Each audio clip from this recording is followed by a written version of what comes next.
Olá, seja bem-vindo ao Band Entrevista. A Secretaria Municipal de Saúde de Uberlândia está sob novo comando. Esta semana, o então secretário Gladstone Rodrigues pediu exoneração do cargo.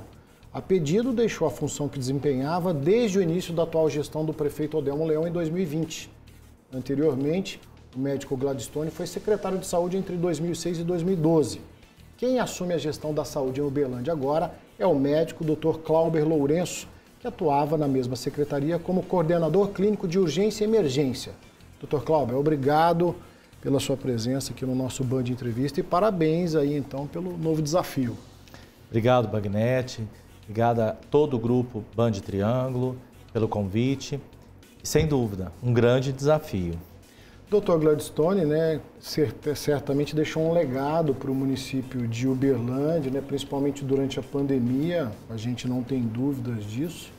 Mas o que Uberlândia precisa avançar? Quais são os desafios mais eminentes aí na ótica do secretário que está chegando agora, mas que já fazia parte da equipe também? Isso mesmo, Bagnete. Não existe uma descontinuidade, Eu já fazia parte da equipe do professor Gladstone, que você pontuou muito bem. Ele deixou um legado histórico para a universidade, para a saúde pública de Uberlândia, e a gente só tem a agradecer. E por fazer parte da sua equipe, claro que me credenciou para estar aqui. E a gente tem uma equipe muito robusta que trabalha conosco, já de longa data, e que também tem essa mesma visão aí progressista, que é a visão do prefeito Odelmo Leão. Prefeito, claro que quando me convidou é um desafio, mas até por fazer parte já da equipe, eu conheço muito bem a secretaria, conheço muito bem quais são os trilhos. Em 2022, meados de 2022, nós iniciamos aí um trabalho diferente, a pandemia aí já estava controlada, e era possível a gente atacar alguns pontos que não só a pandemia, mas o histórico de qualquer grande cidade traz, que são filas de exames, filas de consultas. Então, lá em meados, eu já estava, inclusive, cuidando desse programa, então é um programa que a gente entendeu muito dele, que era atacar situações em que, por mais que a gestão pública tente absorver, a gente não consegue absorver tudo. A gente tem uma limitação física de pessoal e por mais que os trabalhadores da saúde pública sejam incansáveis, algumas situações são difíceis. Por exemplo, alguns exames. Sim. Vou te dar um exemplo, por exemplo, dos exames de endoscopia e colonoscopia. Nós temos uma fila que ela foi, digamos, aumentada aí no pós-pandemia, porque aí as pessoas ficaram mais ávidas por suas consultas e a gente precisava e precisa resolvê-la. Então, sentamos com o prefeito Odelmo, ele concordou e a gente fez um credenciamento. O que é isso para a população de casa entender? Nós contratamos o serviço da rede privada. Sim. E qual a vantagem? Primeiro, agilidade. Rápida, faz-se em vários locais e também a gente pode passar a contar com vários serviços. Então, a gente vai atender mais rápido, atender com qualidade e ainda fazer com que a população tenha acesso. A endoscopia e colonoscopia foi o primeiro exame e nós abrimos o credenciamento para todas as clínicas da cidade que se interessassem.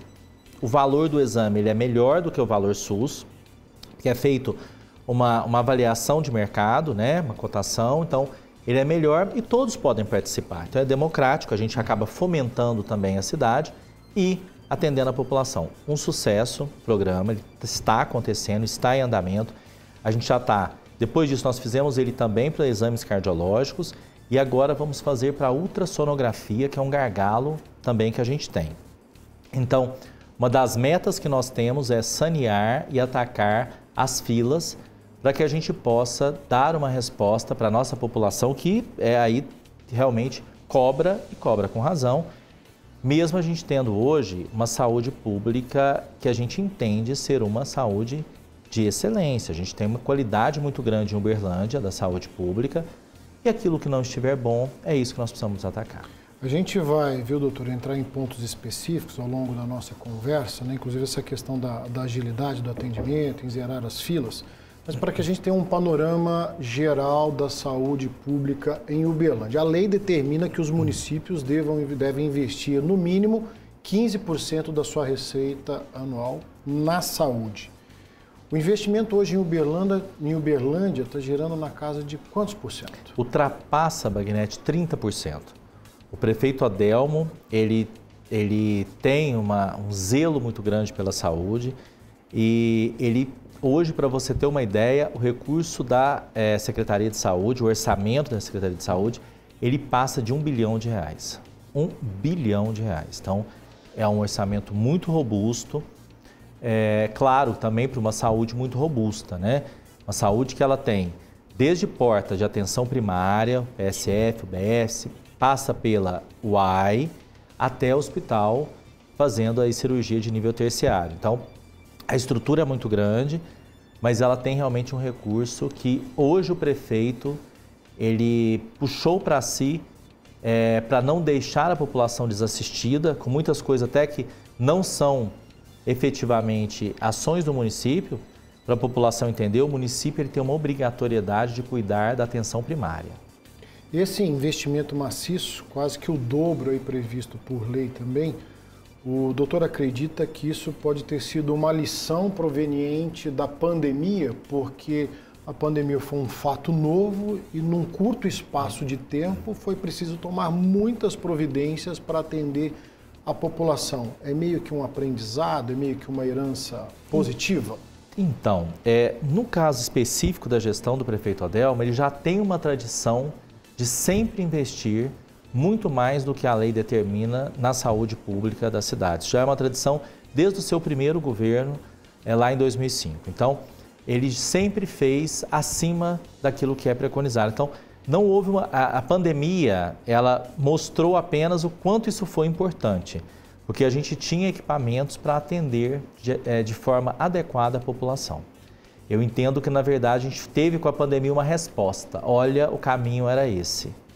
Porque nós aqui, Bagnetti, não temos um hospital regional, você sabe disso, né? A gente tem essa deficiência. A gente tem a universidade, que é um hospital terciário, mas que ele está lá há quantos anos, né? E agora tentando aí completar a sua expansão, e a gente espera que breve isso aconteça. É um equipamento muito importante para a Uberlândia e região, mas não tivemos nenhum equipamento novo, exceção do próprio município, que abriu, inaugurou um hospital de 256 leitos, que é o Hospital Municipal, e que, aí com o legado da pandemia, acaba tendo um outro hospital, que é o anexo, que é o Santa Catarina. Na Getúlio Vargas. Na Getúlio Vargas, que acabou sendo, sim, um ensinamento da pandemia.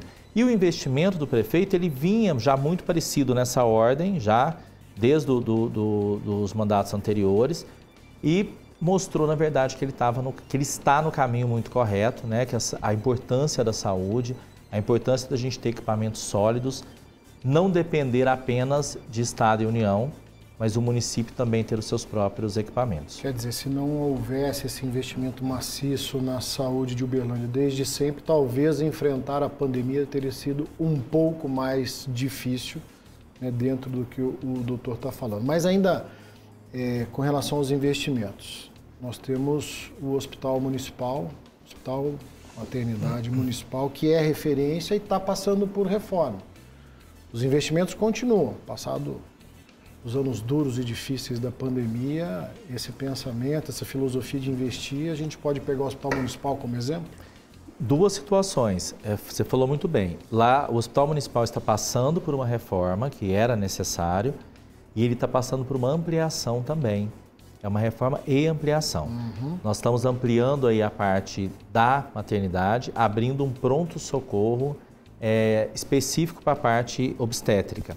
Então, além da reforma, nós também estamos ampliando, já está em obra, inclusive essa estrutura também. Ela é justamente ali naquela parte da entrada, da recepção de internação, e que ela vai dar uma condição, Bagnetti, muito importante para a gestante. A ideia é que as nossas gestantes têm uma vinculação não à UAI, vamos deixar a UAI Martins para urgências ginecológicas, que tem também, mas a maternidade ser atendida no pronto-socorro do hospital. Por quê? Qualquer necessidade, o hospital já está ali anexo, né? Faz parte dessa estrutura, e a gente também dá uma qualidade ainda melhor de assistência para essa mãe e para essa criança, na parte principalmente pré a realização do parto, né? Então, esse momento aí do pronto atendimento, a gente já está em franca construção, e breve a gente vai fazer a inauguração aí, esperamos aí que meados do ano a gente faça. A gente pega o municipal como referência, até pelo, né, por tudo que ele representa, mas também tivemos aí a inauguração do primeiro centro de referência ao autismo aqui em Uberlândia, e todas essas ações geraram um reconhecimento nacional, inclusive do que tem sido feito aqui em Uberlândia. Wagner, o Hospital Municipal ganhou recentemente um título como um dos melhores hospitais do país. Fomos a única cidade aí, de Minas que reteve esse reconhecimento. E o hospital, quer dizer, está realmente no cenário nacional. E você fala muito bem, o Centro de Atenção ao Autismo está sendo premiado. Ele é o primeiro de Minas Gerais com essa atendimento voltado, multidisciplinar, médicos, fonoaudiólogos, assistentes sociais, psicólogos, premiado. Nós temos outra situação importante, que às vezes a população não sabe, não se atenta. Existem indicadores que se chama Previne Brasil, que mostram indicadores das cidades, indicadores vários, desde mortalidade infantil a N situações que eles avaliam. Uberlândia ficou em primeiro lugar entre as cidades com mais de 500 mil habitantes do país, como os melhores indicadores. E indicadores, não tem como ninguém dizer, olha, isso é uma manipulação. Não, são indicadores nacionais. Então, realmente são indicadores em que a gente avalia a assistência à nossa população. E tem uma vantagem que eu entendo muito do governo Odelmo: ele nunca está satisfeito. E você teve a premiação, ele entendeu e ele queria saber quais foram os piores indicadores, onde nós não conseguimos, teve algum que não conseguiu, qual foi a menor nota, o que foi, por que não foi a maior nota nesse, o que a gente pode melhorar. E eu entendo que a saúde, ela sempre há o que melhorar, principalmente quando você tem uma saúde com uma robustez como a nossa, que atende várias áreas, várias frentes, isso vai ser sempre cobrado. Mas o que você disse, a gente felizmente tem uma saúde muito premiada também, né? E é claro, o maior prêmio que a gente quer é que a população seja bem atendida. Doutor, agora nem tudo são flores, né? Temos os desafios, a questão de falta de médicos, de profissionais, a própria vacinação, mas esse assunto que a gente vai tratar depois do intervalo aqui no nosso Band Entrevista, recebendo então o Dr. Cláudio Lourenço, novo secretário de Saúde de Uberlândia. Não saia daí, voltamos já. A Ortovel tem o melhor negócio em picapes do Brasil. Ranger Black 2023, com preço de nota fiscal de fábrica, por R$ 211.990, com taxa zero. Ranger 2023, a verdadeira picape raça forte, com 5 anos de garantia. Na Ortovel Ford, com preço de nota fiscal de fábrica, com taxa zero. Ortovel Ford, o melhor negócio em picapes do Brasil. Sabe aquele lugar onde você tem certeza que vai encontrar as melhores ofertas? É aqui, no Supermercado Bom Preço. Aqui tem açougue, hortifruti, tudo num lugar só para melhor te atender. Já tá planejando o churrasquinho do fim de semana, né? E você sabe onde você vai encontrar as melhores ofertas de carne de toda a cidade? Aqui, no Supermercado Bom Preço. Bom Preço há mais de 2 décadas no coração do bairro Morumbi. Aqui você não fica na dúvida, é bom preço mesmo. Em 2023, você está fazendo uma grande obra de construção. Para nós da Piso Forte é grande, não importa se são poucos ou muitos metros. É grande porque é o seu sonho. O Piso Forte está aqui, próximo ao aeroporto, esperando por você. Neste domingo tem R$280 mil em prêmio. E só no quarto prêmio tem 200 mil reais. No primeiro prêmio, 10 mil reais. No segundo, 15 mil. No terceiro, 25 mil. E no quarto prêmio, 200 mil reais. Mais 30 prêmios de R$1.000 cada. A Ortovel tem o melhor negócio em picapes do Brasil. Ranger Black 2023, com preço de nota fiscal de fábrica, por R$ 211.990, com taxa zero. Ranger 2023, a verdadeira picape raça forte, com 5 anos de garantia. Na Ortovel Ford, com preço de nota fiscal de fábrica, com taxa zero. Ortovel Ford, o melhor negócio em picapes do Brasil. Neste sábado, sua noite é muito mais Band. Obrigado por ter vindo. Eu não perderia por nada. Às 8h30, mais adrenalina. A cidade maravilhosa vai vibrar com a emoção do UFC 283. Direto do Rio de Janeiro, os maiores atletas do MMA se enfrentam em combates de arrepiar. É emoção, golpe a golpe. No chão ou na trocação, aqui você não perde nada. UFC. Em seguida, mais suspense. É muito bom ter o senhor de volta. É bom estar de volta. Nos últimos 50 anos tivemos 2 fugitivos lendários, Robert Vesco e Raymond Reddington. Vesco foi o mentor do Reddington. Quer arrancar cada centavo que ele tinha? Ele acha que o Vesco encontrou o De La Cruz, um barco espanhol cheio de ouro. O tesouro. Onde está? The Blacklist. Você já sabe, quanto mais Band, melhor. Band Entrevista de volta, hoje recebendo o novo secretário de Saúde de Uberlândia, Dr. Cláudio Lourenço. Doutor, mais uma vez, obrigado pela sua disponibilidade, a agenda cheia, como sempre. Doutor, antes da gente tratar especificamente, gostaria de abordar a vacinação, a falta de médicos pediatras. Eu gostaria de entender um pouco mais sobre essa gestão compartilhada, né? A gestão pública da saúde municipal, lógico, evidentemente passa pelo município, mas vocês contam com o apoio das OS, as organizações sociais. E às vezes tem muita gente que não entende que compartilhamento é esse, aonde que entra, aqui no caso específico, vamos pegar o exemplo do Sal da Terra. Isso é uma forma de driblar a burocracia sem perder o foco no atendimento? As organizações sociais, elas surgiram aí como uma forma de agilizar, otimizar, dar mais condições do serviço público atender de forma mais rápida a população. Então, o município lança mão, né, dessa prerrogativa já há um tempo. Você disse muito bem, nós temos hoje a Missão Sal da Terra, a SPDM, que fazem. Qual a função? Como que funciona? As diretrizes são sempre da Secretaria Municipal de Saúde. Então, diretriz de saúde, como deve atuar, como deve proceder, sempre da Secretaria. E a Secretaria tem um papel fundamental, que é de fiscalizador das ações, cobrança de metas. As metas são sempre estipuladas pela Secretaria de Saúde. Existe um contrato, Bagnetti, muito bem construído, constituído, com uma equipe que faz, inclusive, gestão e fiscalização desse contrato. Então, as organizações sociais, o que elas fazem? Elas prestam serviço, elas fazem a atividade de atendimento direto à população. Por que disso? Hoje, se a gente parar para pensar a estrutura da prefeitura, a gente tem muito poucos cargos concursados. A gente não tem condições hoje de dar o atendimento que seria necessário, né, do ponto de vista de entes públicos apenas, né, de contar com servidores. A gente não tem essa condição.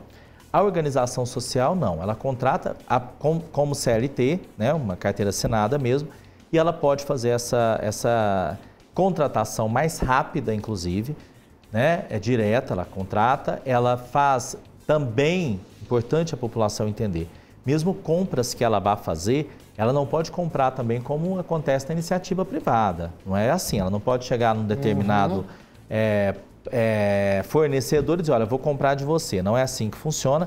Tem critérios para isso, ela precisa de um número de orçamentos específicos, ela tem que comprar do mais barato. Prezando pelo menor preço sempre. Sempre pelo menor preço, porque é isso que rege, né, as normas aí de boas práticas no serviço público. Ela é muito regida por isso. E o que a população tem que entender, que é muito importante, a organização social é também uma funcionária da população. Né? Como nós somos, enquanto entes públicos, a organização social também o é. E ela não é dona daquela instituição que ela está prestando aquele serviço. Tanto que, em determinado momento, aquele local lá vai ser novamente licitado. Exemplo clássico, para você ter uma ideia agora, né, breve o Hospital Municipal vai abrir o processo licitatório dele, porque já tem 60 meses que o último aconteceu, está na hora de abrir. Então ele vai ser aberto, não sabemos quem venha, pode vir N outras organizações para poder fazer a gestão disso. E as prerrogativas, as diretrizes, a fiscalização é 100% do ente público da Secretaria Municipal de Saúde da Prefeitura Municipal de Uberlândia.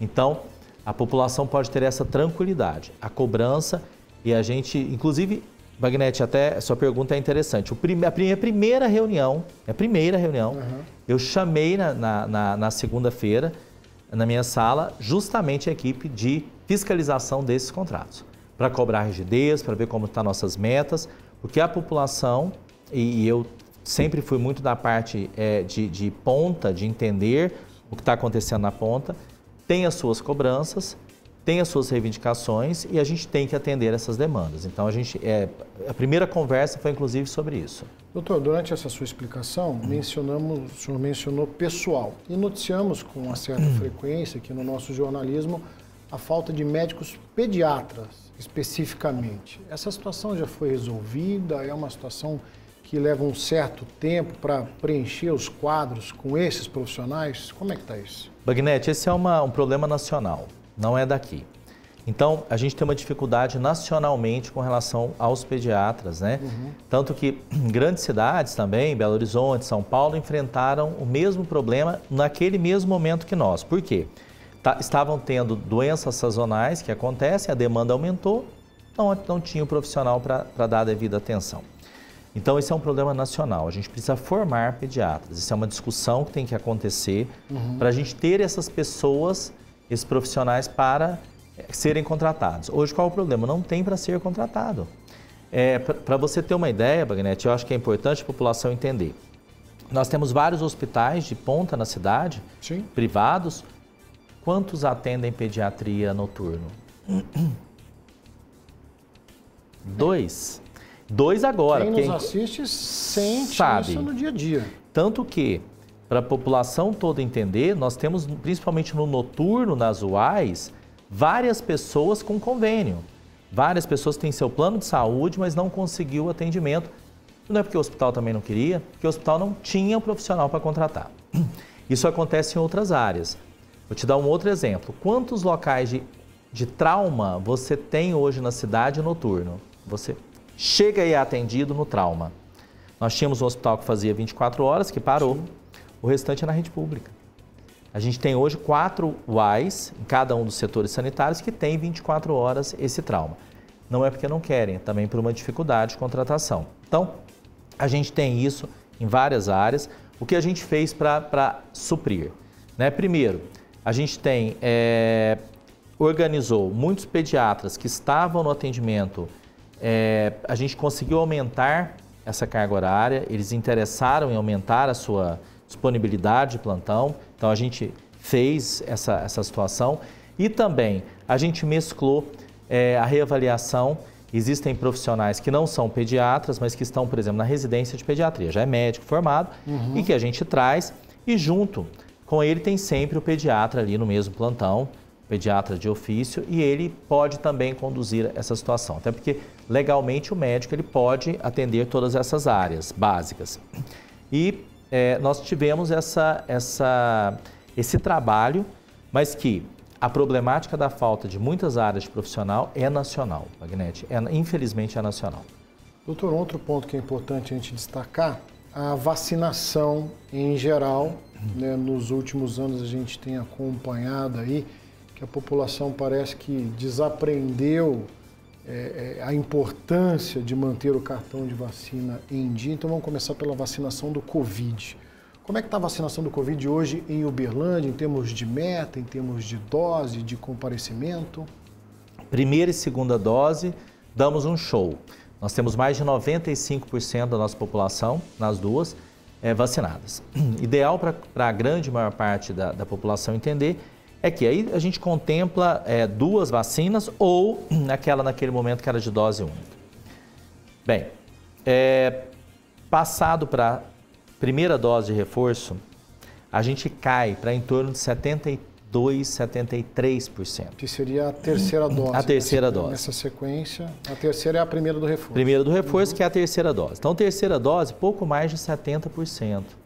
Quer dizer, eu tenho 30%, mais ou menos, da população que não foi vacinar. Isso é um número muito significativo. Muito. Né? Na nossa população, então, muitas pessoas não foram tomar. Mais um dado. Quando eu passo para a quarta dose, pouco mais de 50% vacinou. Aí o número fica mais assustador ainda. Mais um dado que é importante. Fiz o levantamento, inclusive no último final de semana, 97% de quem hoje está na UTI em Uberlândia por Covid ou não tem nenhuma vacina ou está com seu esquema vacinal atrasado. 90% de quem está na enfermaria, 91% para ser mais exato, está com a mesma situação. Então, ou seja, a vacina funciona, mesmo para as novas cepas, né? Com essas variantes e tudo mais, funciona. Mas, infelizmente, nós temos esse número trágico de quase 30% não tomou terceira dose e quase 50% não tomou a quarta dose. A gente costuma falar no dia a dia do jornalismo aqui que é muito mais fácil a gente noticiar quem morreu, perdeu a vida por não ter tomado a vacina, do que morreu porque tomou a vacina. Isso vai contra a ciência, contra a medicina, enfim, prova, são os números que o doutor está trazendo para a gente aqui. Agora, o avanço dessa vacinação, se não me engano, paramos em 29 anos. Isso. Né? Como é que isso vai... A população abaixo de 29 anos, ela vai ser chamada também? Como é que é essa dinâmica? A gente está num aguardo, porque a gente depende de dose do Ministério da Saúde, né? Então, a gente não pode abrir, se a gente abrir, não tem dose para fazer nessa população. E a gente tem que ter a responsabilidade de abrir quando realmente tiver a dose, né? Então, a gente está aguardando o Ministério da Saúde fazer a liberação. Eu tenho um entendimento que, Magnete, nós temos agora a nova vacina, uma nova vacina que surgiu, que ela é uma vacina pega com melhor qualidade as novas cepas, as variantes, e que já foi liberada pela Anvisa. Eu estou no entendimento que talvez o governo, primeiro que o governo federal assumiu há muito poucos dias, né? E eu também acho que ele está fazendo um entendimento de tentar já trazer essa dose, porque é uma dose mais atualizada, e eu imagino que todos vão ter que tomá-la, né? Claro, quem quiser, né? Claro.